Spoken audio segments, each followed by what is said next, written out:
All right, greetings everyone. Welcome to the second part of the video for sections 2.3. Continuing on with talking about limits and different ways to evaluate limits. In the first video, we talked about those limit laws, if you remember. And in this second part of the video, we're going to look at some special cases where the limit laws don't necessarily apply or aren't helpful for us. And so we have to use some different techniques before we can use the limit laws, or maybe we don't use the limit laws at all. Okay, so looking at this example here, so the limit as x goes to 0 of the square root of 5x plus 64 minus 8 all over 7x. Now if you remember from our previous video, one of our techniques for trying to evaluate limits is to take this value here, so the value that the variable is approaching, and plug it in to the function. So in that case, what we would have, it's a square root, okay, of 5 times 0 plus 64 minus 8, all divided by 7 times 0. And hopefully you see there on the top that the thing under the root here, 5 times 0 is 0 plus 64, gives us square root of 64 there.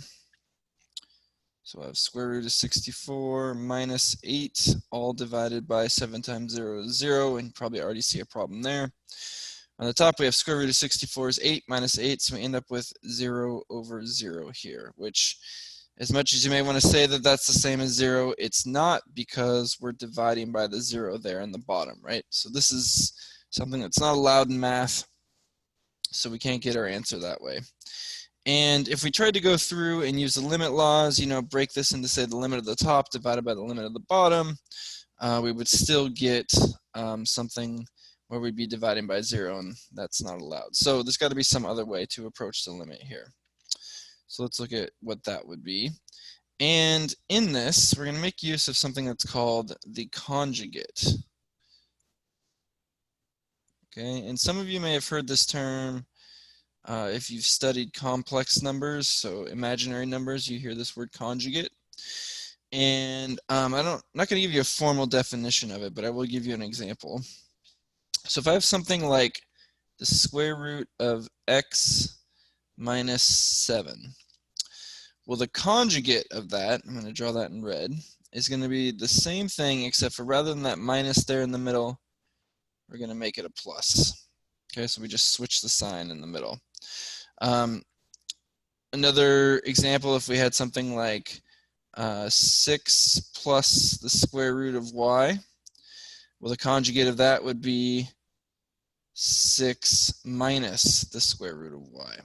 Okay, so again, you're basically just flipping the sign there in the middle in the this expression involving a root. So looking at our limit up here, you'll see on the top there we have that expression involving the roots, the square root of 5x plus 64 minus 8. So what we're going to do is multiply by the conjugate, and when we do this, we multiply both the top and the bottom of our rational expression here by the conjugate. So I'm going to multiply by square root of 5x plus 64 plus 8 now.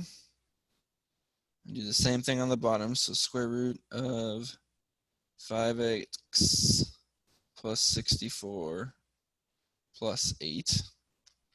Okay, and I know this root, or the stuff under the root, is kind of big and ugly. There's that big 5x plus 64.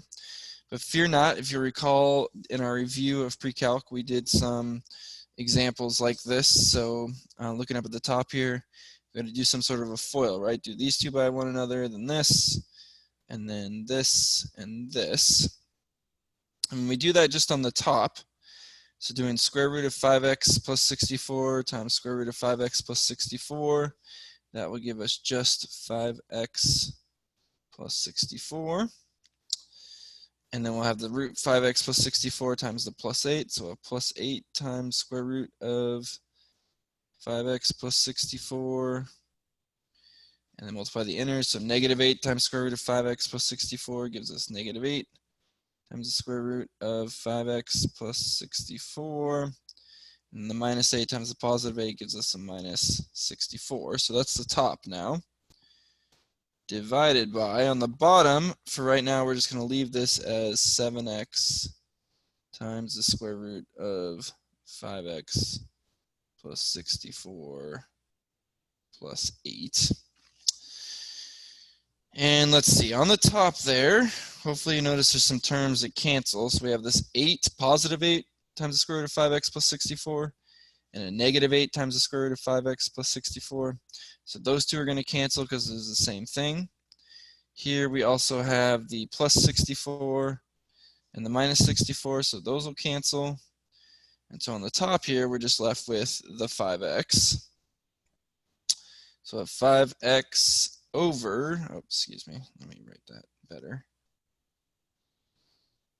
We'll do 5x divided by the thing there on the bottom, so the 7x times root 5x plus 64 plus 8. Okay, and then we have an x there on the top and the bottom that can cancel. So what this really becomes is 5 over 7 times the square root of 5x plus 64 plus 8. Okay, and 5x here. And hopefully what you notice now, this thing that I'm about to circle in black right there, in that function, 0 is now in the domain, right? Because if we plug in 0 for x here, we'll get 5 times 0 is 0, plus 64, so we have square root of 64, which is 8 plus 8 is 16, and then we multiply that by the 7. We have the 5 on the top, so we're now 0 is in our denominator. Okay, so now we can actually use this to evaluate the limit. Okay, so what I'm going to do, there it is. Okay, so I'm going to erase this out. So what we've now changed our limit into is the limit as x approaches 0 of not this now, so not square root of 5x plus 64 minus 8, is actually of 5 over 7 times square root 5x plus 64 plus 8. And as we just discussed, right, 0 can be plugged into this, so we can use that technique of evaluating this limit. So if we do that, we'll end up with 5 over 7 times square root 5 times 0 plus 64. Then we have the plus 8 here. I'm going to skip a couple of steps, so we're going to end up with 5 over 7 times 16, which 7 times 16 then gives us 5 over 112. Okay, so the limit here for this one is going to be 5 over 112. All right. Cool. One other thing I want to say about this, I forgot to mention before. Let's think about why is it okay to multiply by the conjugate here. If I multiply by square root of 5x plus 64 plus 8 times this, or over the square root of 5x plus 64 plus 8, why is that an okay thing to do? You guys are right, because this thing we've multiplied by, we'll notice that the top and the bottom are exactly the same, right? And if they're both the same, that means that this is really equivalent to 1. So we've multiplied by 1, which doesn't change the value of this expression here, which is why that's okay. Cool. All right, one more example here. So here we're told to show that the limit as x approaches 0 of x squared times sine of pi over x, trying to show that that gives us 0. Okay. And first thing I'm going to do here is let's try to use the limit laws on this one. So what if we use the product one, which says we can break this into the limit as x approaches 0 of x squared times the limit as x approaches 0 of sine pi over x. Okay. Well, notice for this left-hand part here, right? 0 is in the domain of x squared, so we can just plug it in, and that one comes out to be 0. But do you guys recall what this one comes out to be? I believe we looked at this one in section 2.2. You guys recall? Yeah, that's right. This is the one that had the crazy oscillations in it. So this one was actually an example of where the limit does not exist. So we've kind of got 0 times does not exist, which make you think that the equals 0 and that we're done with this. But unfortunately, that's not how it works. 0 times does not exist would actually usually be does not exist. So this isn't going to work. So we need another approach to this. So what I want to do is first actually look at just this function right here. So sine of pi over x. Look at the graph of that. So we're going to go to our calculators.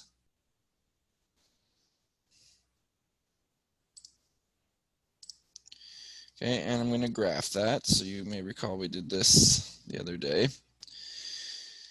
And so I'm going to do sine of pi divided by x.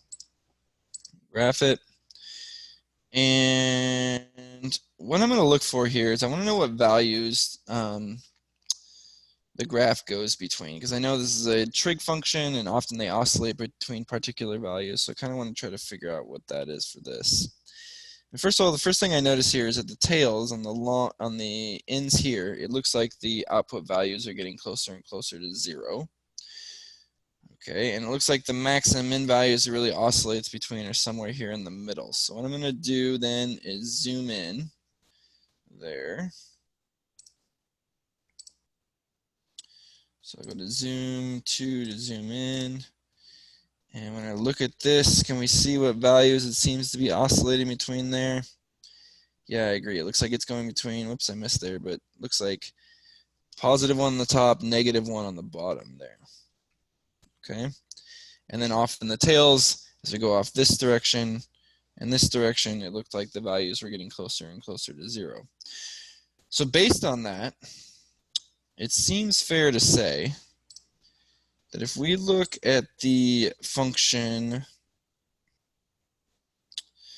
sine of pi over x, okay, regardless of what the value of x is, that value, the value of the function there is either less than or equal to 1 or greater than or equal to -1. Would you guys agree with that? And again, the reason for that is because we saw on the graph there that the largest value it ever got close to was 1. The lowest value it ever got closest to was -1, and everything else was in between there. Okay. Now, check this out. If we multiply everything by x squared, so multiply this by x squared, multiply this by x squared, and this by x squared, which is legal because we have an inequality here and multiplying everything by the same thing. Also, x squared is always positive, if you think about that, so we're not changing the directions of any signs here. And if we do that, we're going to end up with -x squared is less than or equal to the sine, oops, excuse me, I screwed that up. It's less than or equal to x squared times the sine of pi over x, which is less than or equal to x squared, right?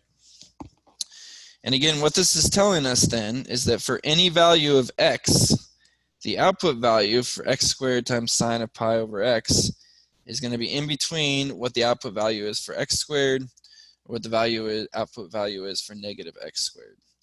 And notice this thing that we have in the bottom here is the function that we have here in our limit, so that's helpful. All right, so the next thing I want to look at then is what happens to these two outside functions as we get closer and closer to an x value of 0. So we take the limit of -x squared as x approaches 0, and the limit of x squared as x approaches 0. And what do you notice happens there? Well, hopefully you see that 0 is in the domain of both of these functions.